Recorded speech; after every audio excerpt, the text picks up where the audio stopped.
सोचिए दोस्तों, इंडिया की नॉर्थ ईस्ट का एक छोटा सा राज्य जिसका नाम है त्रिपुरा, जहाँ कभी एक समय पर ट्राइबल लोग मेजोरिटी हुआ करते थे, लेकिन आज वही लोग अपनी ही जमीन पर माइनॉरिटी बन चुके हैं और इस बदलाव के बीच में जन्म लेता है एक नया greater Tripura land. Greater Tripura Land. Greater Tripura Land. Greater Tripura Land demand. लेकिन सवाल ये है, क्या ये एक पॉलिटिकल डिमांड है या फिर एक पुराने इतिहास को वापस पाने के लिए ये एक कोशिश? तब साल थे दोस्तों 1947, भारत की आज़ादी। उस वक्त त्रिपुरा एक प्रिंसिपली स्टेट था जहां राज करते थे द महाराजा वीर विक्रम किशोर माणिक्य। उस समय राज्य की जमीन और जंगल, पहाड़ ट्राइबल समुदाय की पहचान थे, लेकिन फिर आया पार्टीशन का दौर और बॉर्डर के उस पार से शुरू हुआ एक बड़ा माइग्रेशन।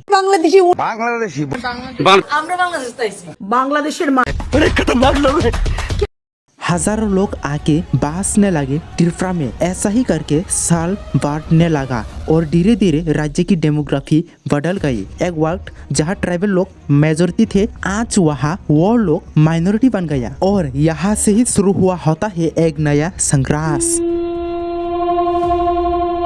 तो फिर चलिए दोस्तों, आज की इस वीडियो के अंदर हम ग्रेटर त्रिपुरा लैंड क्या है और इसकी डिमांड के पीछे किसका हाथ है और इस डिमांड इंडिया को कितना ज़्यादा फायदा करेगा, आज के इस वीडियो के अंदर हम लोग जानने वाले हैं। टफ साल थे 2010 के बाद त्रिपुरा के पॉलिटिक्स में एक नया नाम जन्म लेकर आता है, प्रद्युत विक्रम किशोर माणिक्य देवबर्मा। रॉयल फैमिली से आने वाले प्रद्युत ने एक नया मुद्दा उठाता है। उनका कहना है ट्राइबल लोगों की आइडेंटिटी, कल्चर और राइट्स को बचाने के लिए एक अलग एडमिनिस्ट्रेटिव रीजन बनाना जरूरी है और इस डिमांड का ही नाम दिया जाता है ग्रेटर त्रिपुरा लैंड। लेकिन ग्रेटर त्रिपुरा लैंड सिर्फ एक नया राज्य नहीं, ये एक सर्वपूरे इंडिया के लिए फायदा के लिए वर्जन है। एक ऐसा रीजन जो सिर्फ त्रिपुरा की ट्राइबल एरियाज तक सीमित नहीं होगा, बल्कि इंडिया की दूसरे स्टेट और बांग्लादेश की ट्राइबल कम्युनिटीज को भी रिप्रेजेंट करेगा और इसी वजह से शुरू हुई है एक बड़ी डिबेट। ग्रेटर त्रिपुरा लैंड के सपोर्टर्स कहते हैं ये डिमांड किसी के खिलाफ नहीं है, ये सिर्फ एक कम्युनिटी की सर्वाइवल के लड़ाई है। उनका मानना है कि अगर अलग एडमिनिस्ट्रेटिव स्ट्रक्चर मिलता है तो ट्राइबल लैंग्वेज, कल्चरल और लैंड राइट्स को बचाया जा सकता है। त्रिपुरा की ट्राइबल एरियाज को ऑलरेडी एक ऑटोनोमस बॉडी मिल चुकी है, Tripura tribal areas autonomous district council, लेकिन सपोर्टर्स कहते हैं ये एक पावर काफी नहीं होगा। इसलिए ही उनका मानना है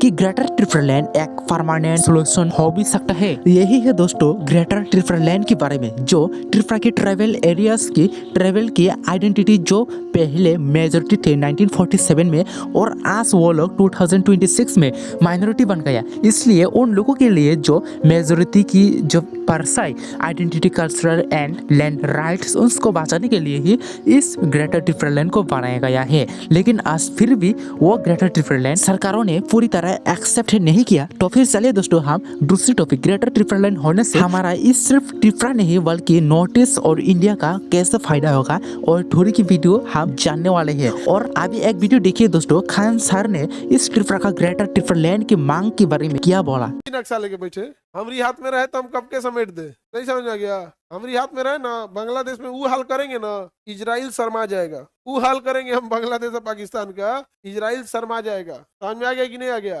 नरक का इंसान आंख नहीं मिला पाएगा यार, पूरा हम सबसे खतरनाक। अरे भैया इसमें करना क्या है, कोई वहां बचेगा तब ना विरोध करेगा, कोई बचेगा तो विरोध करेगा। विरोध कौन करता है, बचता है, बचेगा। त्रिपुरा को थोड़ा रुद्र रूप लेना पड़ेगा, आगे बढ़ जाएगा तो बांग्लादेश कट जाएगा। जैसे यहाँ बांग्लादेश कट जाएगा, ये एरिया साइड हो जाएगा, बांग्लादेश आगे आके समुद्र से जुड़ जाएगा, ये एरिया साइड हो जाएगा। हम लोग कह रहे हैं कि हम यहाँ से बंदरगाह लेके म्यांमार जाएंगे, म्यांमार से ट्रेन पकड़ेंगे, नदी में उतरेंगे, सितवे बंदरगाह, फिर मिजोरम में उतरेंगे। अरे भाई को कब्जिया के काम खत्म करो। पहले आप लोग थोड़ा सोचिए दोस्तों, इस ग्रेटर टिप्रा लैंड को हम लोग जल्दी से एक्सेप्ट नहीं किया होगा तो क्या हो सकते हैं हमारे टिप्रा के साथ। एक जैसा राज्य जो बांग्लादेश से तीनों तरफ से घिरा हुआ है, जहाँ की पहाड़ी जमीन, ट्राइबल कल्चर और पॉलिटिक्स टेंशन हमेशा हेडलाइंस में रहता है। लेकिन आज ये एक नया डिमांड पूरे रीजन का ध्यान अपनी तरफ खींचने लिए है। ये भी सोच के रखना पड़ेगा दोस्तों, ग्रेटर टिप्रा लैंड को एक्सेप्ट नहीं करेगा तो बांग्लादेश का टिप्रा को दखल कर लेगा उसके बारे में। तो फिर आइए दोस्तों, इस ग्रेटर टिप्रा लैंड का क्या क्या फायदा है आज के इस वीडियो पर दूसरे टॉपिक के अंदर। पीछे कुछ सालों में टिप्रा की पॉलिटिक्स में एक नया उठकर आया। इस मूवमेंट को लैंड करते हैं प्रदीप विक्रम किशोर माणिक्य देबबर्मन और उनकी पार्टी है टिप्रा मराठा पार्टी, जो टिप्रा का टॉप मोस्ट लेवल पे अभी है। उनका कहना है कि ग्रेटर टिप्रा लैंड सिर्फ एक अलग एडमिनिस्ट्रेटिव रीजन नहीं बल्कि ट्राइबल आइडेंटिटी, कल्चरल और डेवलपमेंट को सिक्योर करने का एक प्लान है।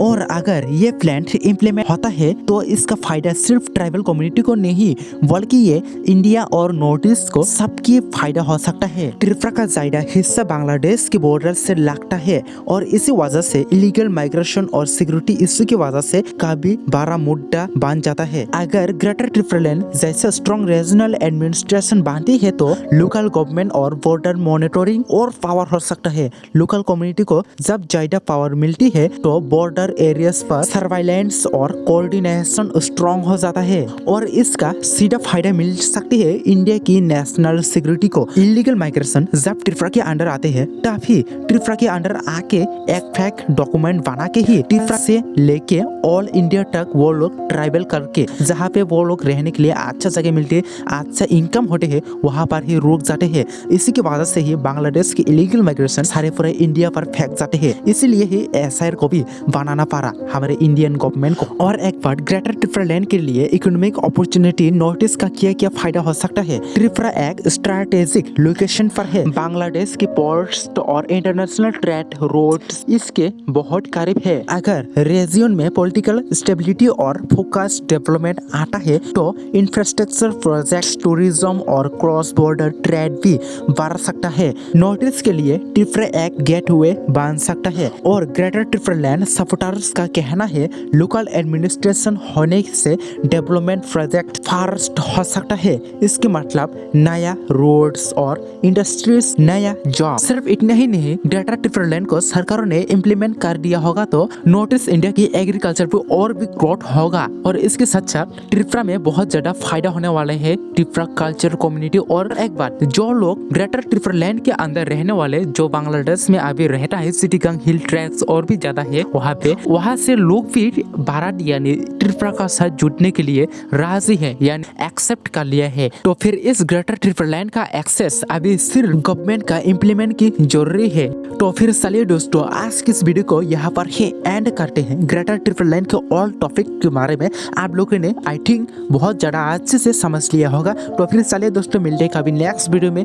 वीडियो को अच्छी लगे तो लाइक शेयर सब्सक्राइब जरूर कर लेना एंड दूसरी वीडियो के लिए तैयारी रहना। तब तक के लिए जय हिंद, जय भारत।